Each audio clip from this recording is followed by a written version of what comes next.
The jungle of Virex. 9 breathed like a living beast as the dropship descended, its canopy swallowing sunlight and sound alike.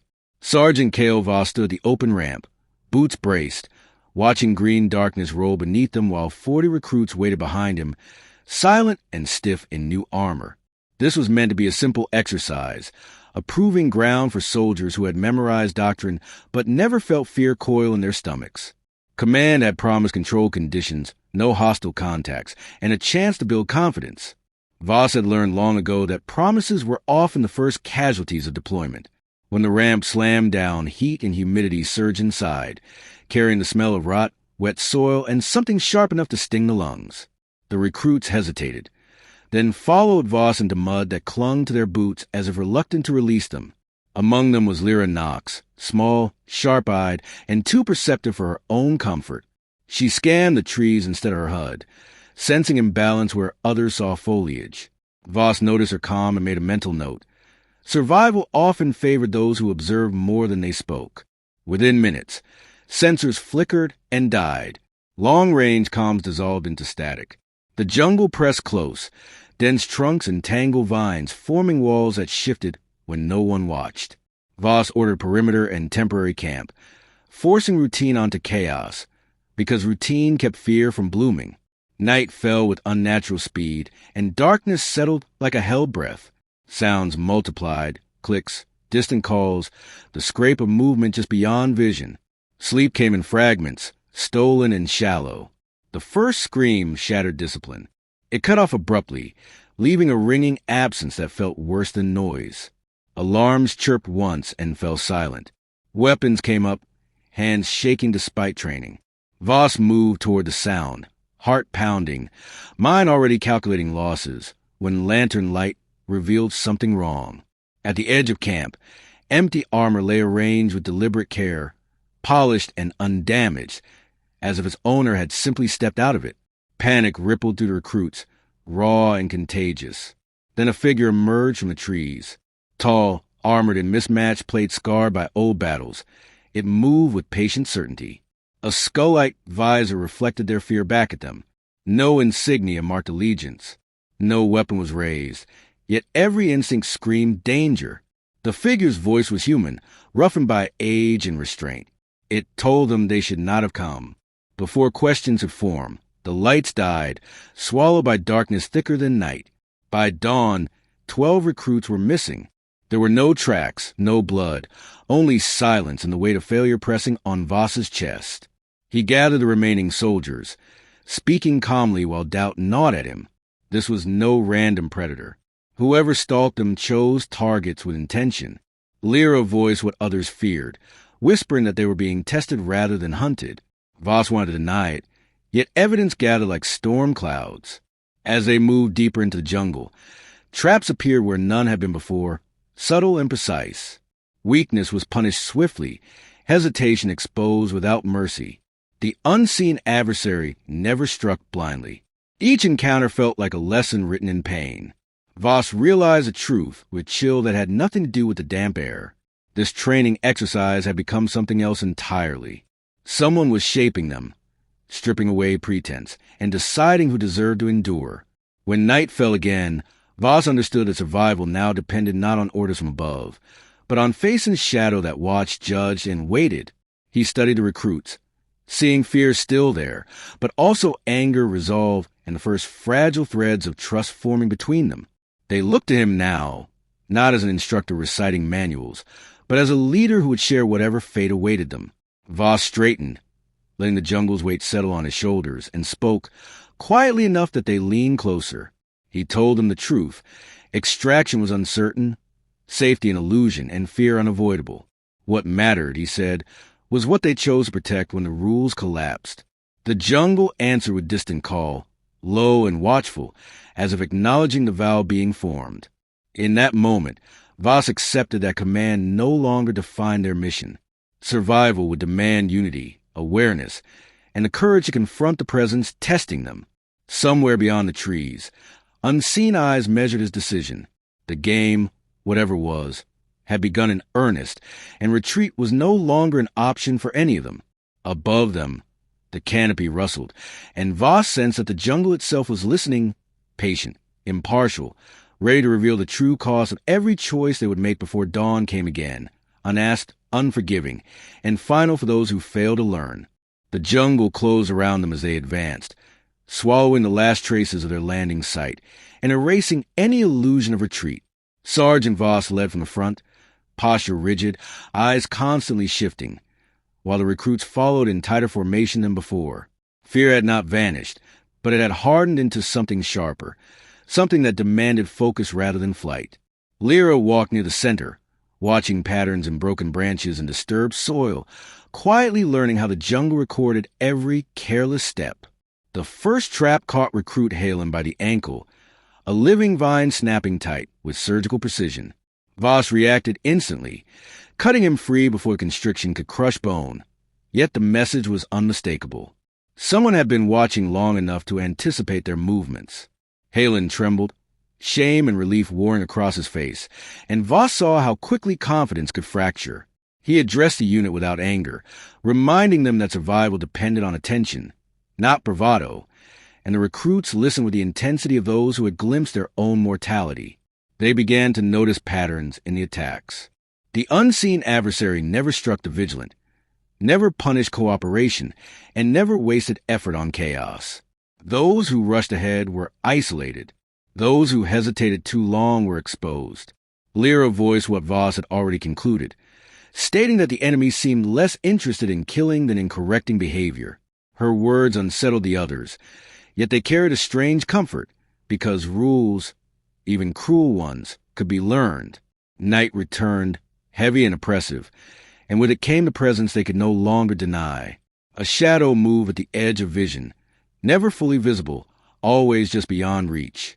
When it finally spoke, the voice was human and tired, stripped of menace yet heavy with authority. It called Voss by rank and name, proving knowledge that should have been impossible. The recruits froze, weapons raised, as the figure stepped into dim light, armored in scars rather than symbols. The man removed his helmet, revealing a face marked by age, burns, and restraint. He introduced himself not with name, but with a statement, saying he had once worn the same uniform they did. His gaze lingered on the recruits, measuring not strength but intent. Voss demanded answers, and the man replied with fragments of truth, describing orders that demanded cruelty, missions that erased villages for compliance, and a command structure that valued obedience over humanity. He explained that refusal had made him disposable, abandonment his reward, and the jungle his crucible. Here, he said, survival stripped away lies and left only choice. He did not call himself Reaper, yet the silence that followed made the title unnecessary. Lyra felt anger rise, not at him, but at the system that had forged such a man and then discarded him. Voss recognized a reflection of his own doubts in the stranger's eyes. The encounter ended without violence. The man vanished as quietly as he had appeared, leaving behind unease instead of relief. The recruits argued in hushed voices, struggling to reconcile doctrine with the living contradiction they had just faced. Voss enforced rest, though he knew sleep would be scarce, and took first watch, mind replaying every word. By morning, something fundamental had shifted. The recruits moved with purpose, communicating in gestures and glances, adapting rather than reacting. They began to anticipate traps, dismantling them with care instead of panic. Voss saw leadership emerging where none had been before, particularly in Lyra, whose quiet observation saved lives without fanfare. As they prepared to move again, Voss addressed them honestly, acknowledging that extraction was uncertain and that command might never come. He did not promise safety, only clarity, and asked them to decide who they would be when tested beyond regulation. The recruits answered not with words, but with readiness. From the shadows, unseen yet present, their adversary watched, and for the first time, his silence felt less like judgment and more like expectation. He remained distant, neither ally nor enemy, forced to confront uncertainty without guidance. Voss sensed that the jungle was no longer merely terrain, but a mirror, reflecting discipline, doubt, and intent with merciless clarity.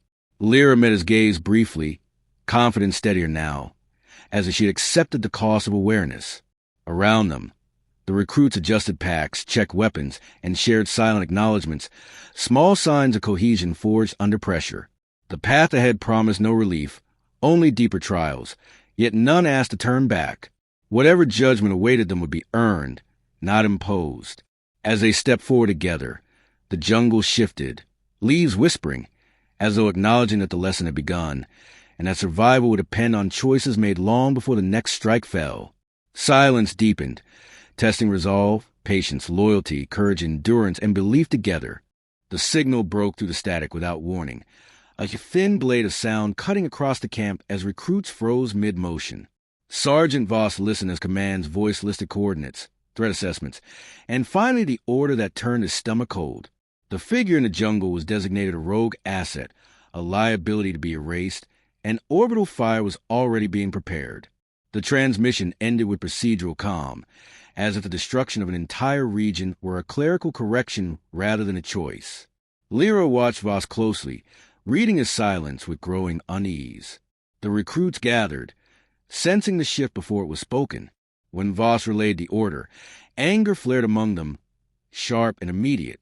They had survived because of what the jungle's guardian had forced them to learn, and now command intended to burn everything, lessons included. The contradiction struck harder than fear ever had. The jungle reacted before any decision was voiced. Distant thunder rolled, not from the sky, but from impacts far beyond the canopy as the first test strikes landed. Trees shuddered, birds fled in panicked swarms, and the ground trembled beneath their boots. The unseen adversary appeared once more, standing calmly as chaos rippled outward. His expression carried neither surprise nor bitterness, only confirmation. He told them that fire was command's answer to every problem it could not control. He did not ask them to fight for him, nor did he demand loyalty. He simply stated that if they ran, they might live with what they had learned, and if they stayed, they would be choosing what kind of soldiers they truly were. His gaze lingered on Voss, waiting. Voss felt the weight of leadership press harder than armor ever could. He thought of the recruits who had grown under pressure, of Lyra's quiet resolve, of the discipline forged not by orders but by shared survival. Retreat would save lives now and cost them later. He gave the order to stay, voice steady despite the finality it carried. No one argued. The bombardment intensified. Dropships descended, scanners sweeping for movement. The jungle became a battlefield, but not one defined by open lines or clean tactics. Vines entangled landing struts, canopies concealed movement, and shadows swallowed entire squads. The recruits moved with controlled precision, protecting one another instinctively, applying lessons paid for in fear. Voss fought beside them, no longer instructor but equal, earning trust with every decision. In the midst of the chaos, the Guardian drew attention to himself. He moved openly, deliberately, pulling sensors and fire away from the recruits. Voss tried to reach him, shouting over the roar, but the man only smiled faintly. He pressed the blade into Voss's hands, worn and balanced, its surface marked by years of survival. He told Voss to make them remember, then turned back toward the falling fire. Lyra saw him walk into devastation without hesitation, and something inside her settled. The recruits fought harder, fueled by clarity rather than desperation. When the final strike fell, light consumed the horizon, and the jungle screamed as one. Silence followed, heavy and absolute. They emerged battered but alive, standing amid scorched earth and broken foliage. Of the Guardian, there was no trace, only absence that felt deliberate rather than empty. Voss closed his hand around the blade, understanding that survival alone was not victory. Around him, the recruits gathered, change beyond reversal. Above them, the smoke thinned, and for a moment, the jungle was still, as if awaiting what they would do next. Extraction came at dawn, sterile and efficient, as if the jungle had never resisted them at all. The dropship hovered above the scarred clearing, engines washing ash and leaves into spirals while the recruits boarded in silence. Sergeant Voss was last to step inside, pausing long enough to look back at the canopy.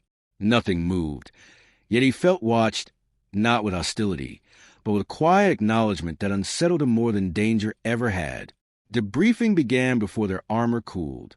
Command voices asked precise questions, cataloged losses, and reframed events into acceptable language.